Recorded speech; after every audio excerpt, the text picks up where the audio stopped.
नमस्कार दोस्तों, मैं हूं आपके साथ और हेटर राजेश बिश्नोई।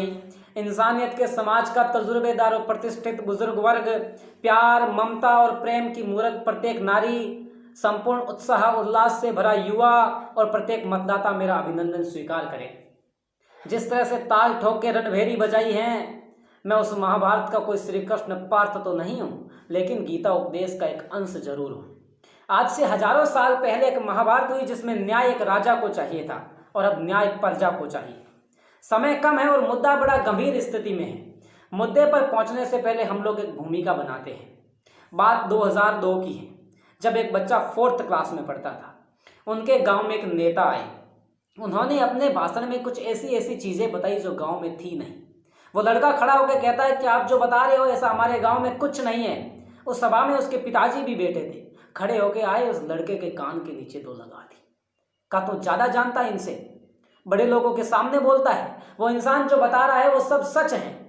अब बदलाव कहां से आता है? बात 2016 की है, जब बच्चा अपनी कॉलेज एजुकेशन कंप्लीट कर चुका है, उसकी ग्रेजुएशन कंप्लीट हो चुकी है, तो उनके गांव में एक नेता आए। उन्होंने अपने भाषण में कुछ ऐसी ऐसी चीजें बताई जो गांव में थी नहीं, लेकिन लड़के ने कुछ नहीं कहा। जैसे वो घर पहुंचा, उसके पिताजी ने खींच के कान के नीचे 2 लगा दी। कहा, बेटा जब तुझे पता है कि उसने जो कहा वैसा हमारे गांव में कुछ नहीं था, तो तू चुप क्यों था? उस लड़के ने कहा, मुझे कोई ज्यादा जरूरत है क्या? वह हर इंसान चुप था। उस पिता ने कहा कि एग्जैक्ट बेटा यही, हम लोगों को हमारी जरूरतें महसूस नहीं हुई और आप लोग अपनी जरूरतें महसूस करने की कोशिश नहीं कर रहे हो। अब फिलहाल हालात क्या है? नेताजी के फटे जूते, घिसी चप्पलें पांव में, सरपंच के चुनाव आ गए मेरे गांव में। खीर, हलवा, लापसी, सांगरी सब बटेगी। अब कुछ दिन तक जनता अकड़ अकड़ के चलेगी। हर जुबा पर चुनाव की बातें होंगी, प्रचार में लोगों की दिन रातें होंगी। कड़वी चाले चलेगी नीम की ठंडी छांव में, सरपंच के चुनाव आ गए मेरे गांव में। जो जवाब नहीं देते थे उनकी तरफ से सलाम आने लगे हैं। जो जवाब नहीं देते थे उनकी तरफ से सलाम आने लगे हैं। वक्त बदल रहा है, नीम पे भी आम आने लगे हैं। अरे गलियों में इतना कोहराम क्यों है? हर चेहरे पर इतना तनाव क्यों है? पता चला कि करीब सरपंच के चुनाव आने लगे हैं। एक भला मानुस चार्ल्स कैट्रिक, उसने कहा कि किसी समस्या को ठीक ढंग से बताना उसका आधा हल होता है। हम जिस मोड़ पे खड़े हैं वह हमारी समस्या है, हमारा नेता। क्योंकि नेतृत्व का मतलब होता है सही रास्ता बताना, हुकूमत करने का नहीं। और हम में से कोई भी इंसान एक ऐसा सरपंच नहीं चाहता जो खुद प्रशासन की निंदा करता हो, जो खुद डेमोक्रेसी की निंदा करता हो, जो खुद लोकतंत्र की निंदा करता हो, जो खुद हमें कहे कि भैया प्रशासन तो ऊपर से लेके नीचे तक लीक है, मुझे सरपंच बना दो फिर सब ठीक है। और एक बात तो हमें वैसे ही समझ नहीं आ रही कि जो इंसान गरीबों के लिए लड़ता है वो लड़ते लड़ते अमीर कैसे हो जाता है। और फिलहाल हमारा मुद्दा क्या है कि हमारा सरपंच कैसा हो। क्योंकि बहुत सारे प्रत्याशी अपना पोस्ट छपवा के लिखते हैं, कर्मठ, नेक, ईमानदार, समझदार, संघर्षशील, शिक्षित। अब सच्चाई क्या है वो तो हम सब जानते हैं। हम लोग यहीं के ही तो आदिवासी हैं। और तो और नीचे ये भी लिखते, भूतपूर्व सरपंच का पोता। अरे दादाजी जगह 5 साल तीर मारिया नहीं बेबी अच्छी तरह हो जाना। एक ऐसा चेहरा लेके आओ, एक ऐसा बंदा लेके आओ जो बताए कि भैया हमने धरातल पे ये काम किया है और आगे आने वाले 5 सालों में हमारा ये विजन है। हम गांव में ये काम नया करवाएंगे।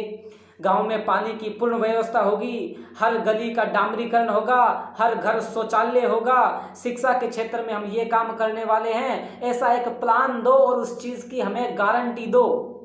गांव की सरकारी हॉस्पिटल, गांव में अनाज मंडी, गोचर भूमि, ऐसा एक प्लान और उसकी गारंटी देते हो तो मैं कहता हूं जीत आपके लिए बेहतर ऑप्शन है, पहली चॉइस है जीत आपके लिए।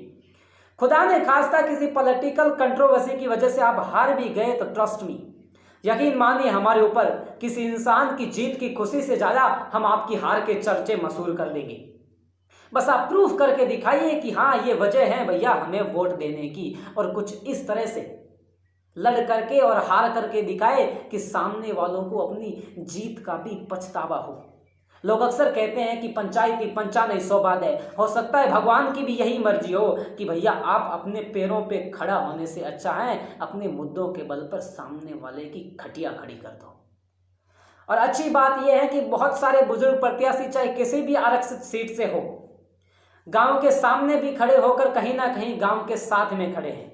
हर उम्मीदवार उनसे राय ले, राड़ ना ले, लेकिन कमाल की बात यह है कि इस वक्त कुछ नए नए चेहरों का इस तरह से निकल करके आना ये बताता है कि भाई साहब अब सोच बदल चुकी है, समझ लो बहुत कुछ बदलने वाला है। लेकिन हर उम्मीदवार, हर प्रत्याशी एक चीज याद रखे, never break two things in your life. दो चीजें जिंदगी में कभी मत तोड़ना, ट्रस्ट एंड प्रॉमिस, आपका भरोसा और किसी से किया गया वादा। Because when they break, then don't make a noise, but pains a lot. जब ये चीज़ें टूटती हैं तो आवाज़ नहीं आती, लेकिन दर्द बहुत होता है। आपके जब वादे और आपका भरोसा टूटता है तो दर्द बहुत होता है जो मैं शब्दों में बयान नहीं कर सकता। और अब वो हर मतदाता जो उस क्षेत्र का विधाता होता है, आपको एक मौका मिलता है भगवान बनने का, किसी इंसान के भविष्य का निर्माण करने का, किसी इंसान की किस्मत की लकीरें बनाने का। एलिस वॉकर ने कहा कि हम लोग आमतौर पर अपने अधिकार ये सोचकर खो देते हैं कि हमारे पास कोई अधिकार था ही नहीं।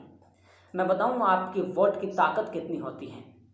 The ballot is stronger than A bullet. Abraham Lincoln जिसने डेमोक्रेसी की डेफिनेशन दी, उसने कहा the ballot is stronger than A bullet. आपके हाथ पे जो मतदान की स्याही लगती है उसकी ताकत एक गोली की ताकत से ज़्यादा तगड़ी होती है। आप खुद देख लो आपके वोट की खासियत। हम वोट तो फकीर को दे के आते हैं, कमबख्त 5 सालों में शहंशाह बन जाता है। The vote is most powerful non violent tool we have. अहिंसा को प्रदर्शित करने का हमारे पास सबसे तगड़ा तरीका हमारा वोट होता है। और किसी इंसान का वोट नशे की भेंट चढ़ना। क्या आपका समय और सम्मान इतना सस्ता है आप कुछ नशे के पैकेट और 2000-2500 रुपए के लिए अपने 5 साल बेच दोगे? बड़ी कमाल की बात है। आप अपनी इज्जत और अपना ईमान अपने हाथों से नीलाम किए जा रहे हो। अरे आपका किसी सरपंच प्रत्याशी के भंडारे में 5 दिन शराब पीना, ये 5 साल खून पसीना दोनों चूस लेंगे। और वोटिंग के दिन आपके हालात क्या होंगे? एक बंदा ईवीएम के सामने जाके खड़ा हो गया, काफी देर तक खड़ा रहा, तो पोलिंग ऑफिसर ने पूछा भैया क्या सोच रहे हो? तो बोला सोच रहा हूं यार रात पिलाई किसने थी। मैं कहता हूं हम लोगों ने हमारे गांव के प्रति, हमारे क्षेत्र के प्रति जितनी भी गलतियां की हैं उन्हें सोचकर पछताओ। लोग कहते हैं कि अब पछताया क्या हो तो जब चिड़िया चुग गई खेत। मैं कहता हूं भैया पछताओ, नहीं तो चिड़िया तैयार बैठी है फिर से चुग जाएगी। और फिर भी आप लोगों को लगता है कि मैं तो एवं ही हूं और मेरी बात से आपको कोई फर्क नहीं पड़ता और फिर से आपने गलती दोहराई। तो आपके 5 सालों में जो हालात होंगे वो भी मैं पहले से बता दूं, धोबी का कुत्ता, न घर का न घाट का। ऑल द बेस्ट उन सब लोगों को जो राष्ट्र के निर्माण में भागीदार बनेंगे।